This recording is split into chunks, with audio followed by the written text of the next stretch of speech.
does place its own interests above and at the expense of those in the minority. Polarization is a sense of gridlock in our legislative branch.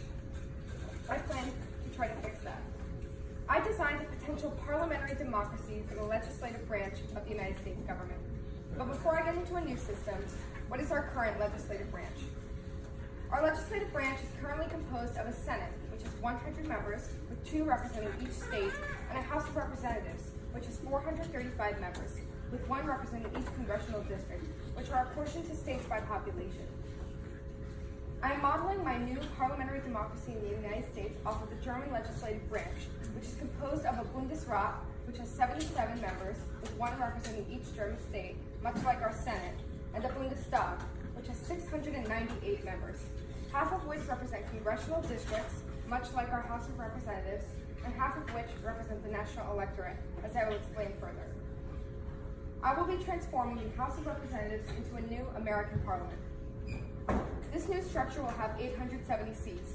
I know that sounds like a lot, but in order to make the easiest transition from our current republic into a parliamentary democracy, this would be the easiest way to go, as we would keep our 435 representatives in the parliament and add another 435 for the national electorate, as I will explain further.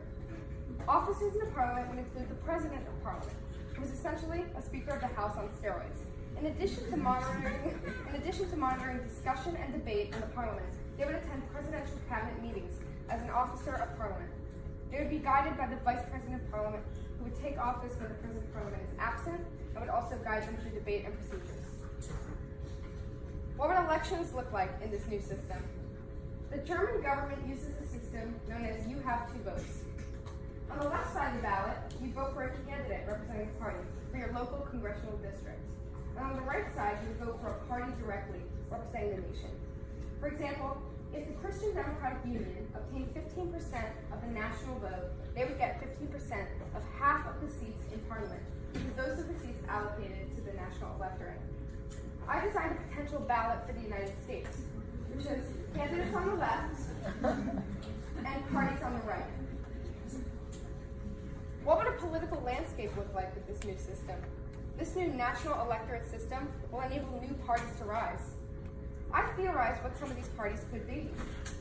The right would support general conservative policies with an emphasis on nationalism and a stronger military. The Commerce Party would support lower taxes along with less government regulations on business. The Libertarian Party would support civil liberties and decreasing the size and scope of the government. The Christian Conservative Party would support more socially conservative policies.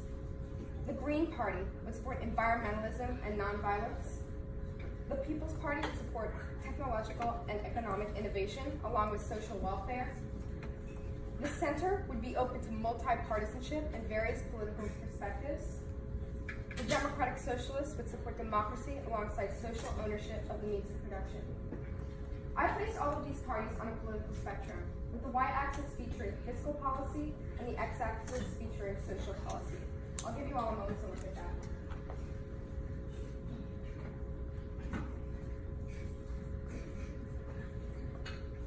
This is the current representation in the United States Senate. There are 53 Republicans and 47 Democrats. By analyzing each current United States Senator's previous policies and statements, I sorted them all into one of my new political parties. And this is the structure I got. The People's Party would obtain 36% of the seats, followed closely by the right with 32%. If you notice the pink dot over there with VT, meaning Vermont on it, that is Senator Bernie Sanders, who would be representing, who would be the only Democratic Socialist in the United States Senate. I used Senator Kyrsten Sinema, a Democrat from Arizona, as an example for explaining how I sorted senators into these new parties, because she was one of the most difficult to sort. In the early 2000s, in the beginning of her career, she supported the Green Party and was their state spokeswoman. However, in 2012, she was elected to the House of Representatives as a moderate to conservative congresswoman. She was a member of the Blue Dog Coalition, an organization within the House of Representatives full of moderate to conservative Democrats. And she was elected in the 2018 midterms to the United States Senate from Arizona, representing a conservative state. I determined, after looking at all of her voting records, which showed that recently she was a moderate she supported various Republican and did not support various Democratic resolutions that she would follow in the center. This is the current House representation. The Democrats had 54% and the Republicans had 46%. Using the data I found in the Senate representation, but slightly modified so that the Democratic Party had a majority, I created this, which would be a potential district parliament representation.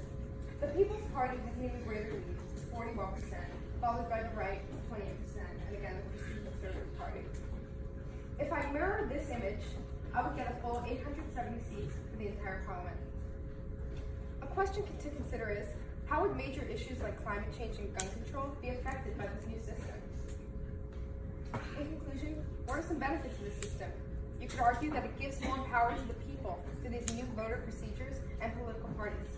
Instead of being pressured out of voting for a third party by wasting their vote, they would be able to pursue their political views. Some challenges could be that it changes a constitution that was set into effect all the way back in 1787, and that it would take many years to settle into a new system like this, and even more for new parties to come about. What do you think about this system? What do you support and what changes might you suggest? Please write your answers on your feedback sheets. And thank you for watching.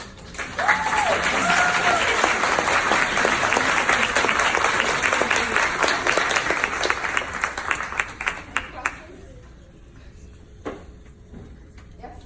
Are there other countries like Germany that are also similar? There are similar countries that use parliamentary systems, like the United Kingdom, but after going through those, I found that Germany has a system that is closest to the United States, so it would make for an easier transition. Thank you.